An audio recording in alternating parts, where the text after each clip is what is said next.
chaps, but Audley said, "Come on, mate, look at how we've had you pretty. You know, you had a very rough time. Just sit down or lie down and just keep quiet, and we'll get you home soon." And he kept on demanding to see this bloke, you know. He was telling him he was a Colonel Coates and all the rest, you know. And he had no insignias, nothing on, you know. And eventually, somebody thought, well, I'd better get him. Oh, hello, Melbourne, how are you? You know, I bet the Audleys thought different things. Yeah.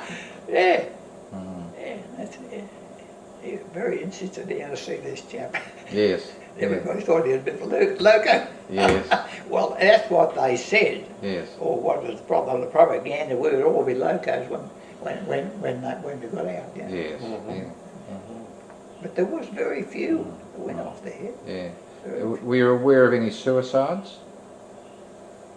No.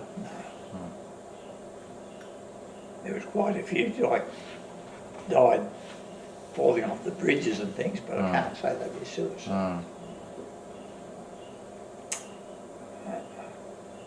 Any that you thought maybe died because they lost the will to live? Oh yeah, for sure, yeah, definitely, yeah. There was quite a few did that. They said, I'm just going to die, and of course I've worked in amongst Aborigines too, and I know what it's like. They just say, I'm going to die because they've been pointing the bone or something like that. And these chaps are saying, I'm going to die. There was one chap there, he wouldn't eat his rice. He said, I'm going to die. He said, I just can't eat the rice, I won't die.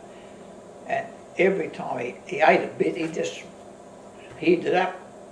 So when the doctors, which one it was, I don't know one of ours, he got to and fed him back this vomit into his mouth again. And that's how he saved his life at that time. I don't know whether he died since, but that's how he saved it, you know, at the time. But no, there were quite a few that laid up their will, especially, well, not a few Australians, but I believe it was quite a lot of English did that. Yes. Have you got any questions, David? Were you able to keep a diary yourself? Oh, no. You weren't supposed to anyhow. No, I realise. Or Cameron, no, I never kept a diary. You've still got a pretty good memory of things. Oh, yeah, oh, yes. Did you have a good opinion of Weary Dunlop, for example? I didn't have that much to do with Weary because I was on the Thailand side and he was on the Burma side. I think he did a terrific job. But every now and again you would have heard stories about it. Yeah, heard a lot of stories, and of course he got all the accolade after the war about it because he was that type of person who lapped it up. But Coatsy, bush, he wouldn't have endured that.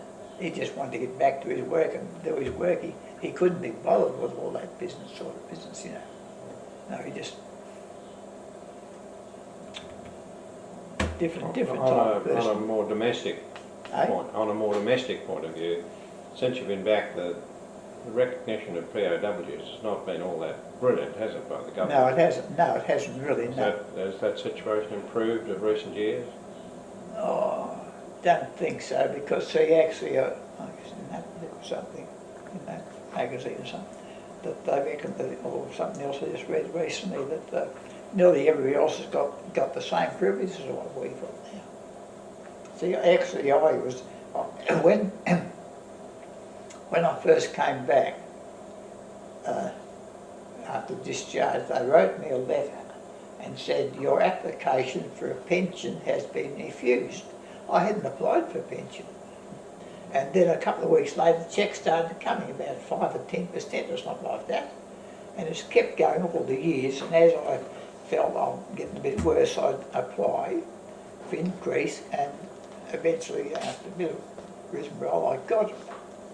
And I got up to 100%, and then about 3 or 4 years ago, I applied for EDA, and I've got that.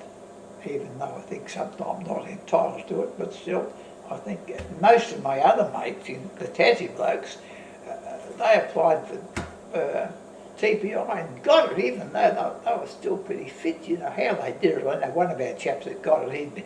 He'd been working in the government department all his life, you know, and he knew the ropes. That was Reuben Boxall. We won't tell Reuben that. No. But